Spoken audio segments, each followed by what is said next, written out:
pour combattre la dépression, quoi de mieux qu'un spectacle humoristique, cher Absolument. Damien? Et quand il est plutôt réussi, ce qui est le cas de celui-là, je dis bien sûr, je dis banco, Sophie. Nous allons parler d'un jeune humoriste qui se fait appeler Bonaf, qui en fait a passé 6 mois au Feu de la Rampe à Paris. C'est un petit théâtre, petit cabaret. Ça a cartonné. Résultat, il investit une plus grande salle. Il investit l'Archipel, qui est une salle donc juste en face du théâtre Comédia sur les grands boulevards. Et donc on s'y est intéressé parce que c'est un humour spécial et il apporte quelque chose de plus par rapport aux humoristes qu'on connaît. C'est que c'est une espèce de héros sorti d'une bande dessinée. Vous allez voir, c'est une espèce de marsipilami qui bondit comme ça, qui est épais comme un serin. Il doit faire 45 kilos tout mouillé, Bonaf. Un sansonnet. Voilà, vous pique Sansonnet, absolument. Et alors, ce qui m'a plu dans son spectacle, c'est que donc il est très en interactivité avec son public. Oui. Et ça, c'est pas évident. Certains vous disent oui, c'est la facilité, etc. Non, parce que vous ne savez absolument pas comment la personne va réagir dans le public. Et en l'occurrence, il a un à-propos merveilleux. C'est très drôle. Et alors, on va vous expliquer qu'il a inventé un concept intéressant. Il s'est rendu compte que parce qu'il interpellait souvent son public, il faisait se rencontrer en fait finalement des gens. Et il a monté un concept que je vous explique dans quelques instants. Vous pouvez aller voir son spectacle et à l'issue rencontrer. Il y a une espèce de séance de speed dating. L'âme sœur. L'âme sœur. L'âme sœur. Et il y a une surprise, je crois que ça fonctionne. Regardez, Bonaf sur scène, c'est très drôle.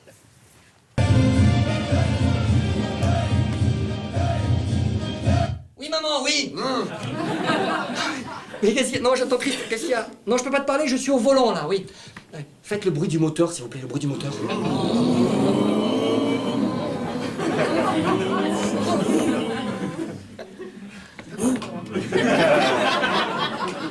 C'est une marque française, ça, non?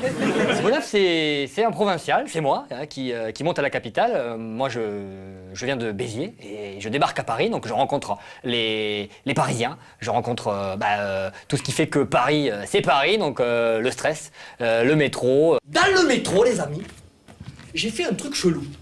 Louche. J'ai fait ce qu'on appelle, hein, vous allez me dire, un changement à Châtelet. Pour un trajet de 10 minutes à métro, j'ai dû marcher 25 minutes. J'ai vu des beaux monuments. J'ai vu la Tour Eiffel. Vous connaissez ou pas? Non. Non, vous n'avez pas vu. Ouais, elle est belle. Elle est plus grande qu'à la télé. Hein. Ah ouais. Tout le monde lui monte dessus toute la journée. Ça m'a fait penser à la fille du boucher, une copine à Béziers. C'est vrai que dans ce spectacle, une des forces, c'est vrai, c'est l'improvisation et c'est l'interactivité. Souvent, je parle au public et ce qui est génial, c'est que y a plein de gens, d'ailleurs, il y a des personnes qui sont revenues 2-3 fois et il y a au moins une dizaine de minutes qui changent dans le spectacle tous les soirs. Christelle, t'es célibataire? Non. Michael. Non, taisez-vous. Vous parlez? Oh non, écoutez, concentrez-vous sur le sexe, le saxo. Je ne suis pas sûre que nous voulions la même chose. Vous voulez la même chose que moi. Je ne peux quand même pas faire ça à Paul et je pense également à Kevin. Non. Lorraine, ça ne sert à rien de réfléchir. En fait, ce spectacle, ça vous donne la pêche, quoi. En fait, ce qu'on nous dit en sortant, c'est « Waouh, tu nous as donné la pêche, une énergie, demain je vais aller au boulot, je vais être au taquet, quoi. » On sort plus, là, avec tous vos gamins, là. Ah, vous en avez qu'un seul? Ah, ben, il est hyper actif, alors, dis donc. Ah, tiens, un Knacky, quoi, tiens. Il est pas beau, ton dessin, quoi. C'est une maison, t'habites en banlieue, c'est quoi, ça? Ah, tiens. Ah, dis donc. Troisième rang, parler de boulot un peu bourré. Du style, waouh, t'as vu la nouvelle imprimante au boulot, ça rentre, ça sort, à 3, à 4. Les 3 derniers rangs, parler de cul. Tu veux changer, non? Tu vois, du style, waouh, t'as vu le nouveau vagin au bureau, ça rentre, ça sort, à 3, à 4. Bon, vous êtes chaud pour parler de cul derrière? Parlez pas du même cul, hein? Bon, oui, c'est un extra un peu sexuel à la fin, mais il n'y a pas que ça. Hein. Soyez pas. Non, c'est pas vulgaire. Non, c'est. Enfin, moi, ça me fait rire. Voilà. Donc, vous avez vu, voilà, proximité avec le public qui n'est pas évidente. Tout le monde n'y arrive pas. Donc, lui, il est plutôt sur ce créneau. Et donc, alors, les filiations, on va dire, il y a un peu de Pierre Richard, il y a un peu de Courtemanche. Je ne sais pas si vous venez de Courtemanche, cet humoriste canadien. Voilà, gesticulant. Et donc, c'est Alors, je vous explique, c'est un peu compliqué. Donc, c'est à l'Archipel, à Paris, les jeudis, vendredis et samedis. Mais, et c'est pour ça aussi qu'on vous en parle aujourd'hui, c'est que ce week-end, il va faire un petit coucou aux Alsaciens. Il sera à Mulhouse, à la salle qui s'appelle l'Entrepôt, jeudi, vendredi et samedi. Donc, cette semaine, fin de semaine, à Mulhouse, et les semaines suivantes, il est à Paris. Et alors, donc, tous les jeudis soirs, il organise une séance de speed dating. Ah, c'est le jeudi. C'est le jeudi. Que le jeudi. C'est le jeudi.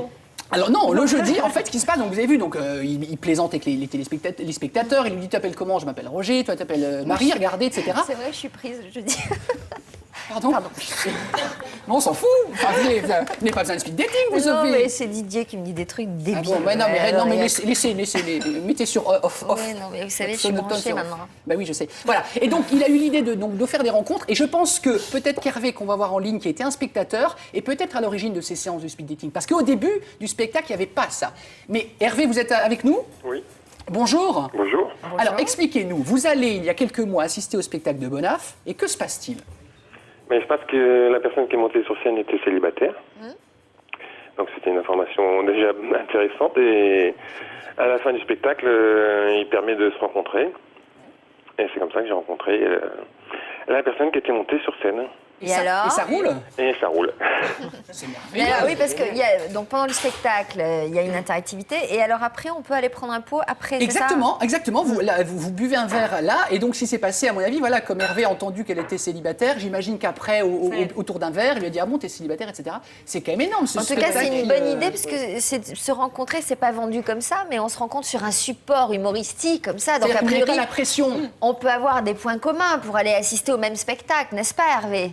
Tout à fait. Et puis c'est vrai que Bonnaf donne de l'énergie et puis il donne beaucoup de lui-même puisqu'il est présent pendant le pot. Oui. Oui, il reste à la fin, il boit d'accord, un verre c'est-à-dire avec les qu'il gens. fait l'entremetteur jusqu'au bout. Ouais, alors. c'est ça qui est sympa. Il meuble les silences éventuels pendant la conversation. Oh, il n'a pas besoin. Et donc vous avez ri, vous, Hervé? Énormément, oui. Bon, Oui, beaucoup d'énergie. Bon, il y a quel type de public dans la salle? Oh, je n'ai pas bien fait attention, mais j'ai l'impression qu'il y avait tous les âges. Ouais, Tous je les dirais- âges. Oui, il y a Ah, mais je dis ça, on ne sait trentenaire. jamais pour renseigner les téléspectateurs. Je dirais, ceux moi, ce que qui j'ai iront vu, le voir. ça va de 7 à 77 ans, mais je dirais que c'était en gros entre 30 et 60, les gens que j'ai vus, toute génération. Et donc, ça fait combien de temps cette histoire, Hervé? Ça fait 2 mois. Toutes nos félicitations, on est très contents. Et peut-être Merci. qu'il pourrait être le parrain, un Bonnaf demandez-lui, hein, quand même, après tout. Voilà. Merci beaucoup de votre témoignage. Merci, bonne journée. Merci. Au revoir. revoir. Moi, je trouve ça énorme, c'est sympa, c'est bien, ça, c'est voilà, la nouvelle génération. Parce que, en fait, quand c'est que speed dating, vous avez la pression, j'imagine, vous allez en disant oh là là. Et là, vous avez Ça vous est prétexte. déjà arrivé? Non, Non, mais non, vous n'avez non. pas besoin, Non, mais forcément. j'aurais pu avoir recours si je m'étais trouvé vraiment tout seul. Mais là, vous n'y allez pas en ayant l'impression, vous dites je vais d'abord voir un spectacle. Et puis, s'il y a une petite nana au 3e rang, Non, dont mais c'est j'apprends bon, qu'elle est on célibataire. a compris, vous n'allez pas nous Mais réexpliquer. si, on fait comme avec Rudy, on résume. Voilà, on on résume. résume. On résume. Voilà, donc tous les renseignements sont sur notre site. Très bien. Donc à Paris, c'est à l'Archipel et ce week-end à l'Entrepôt à Mulhouse. À suivre. Alexandre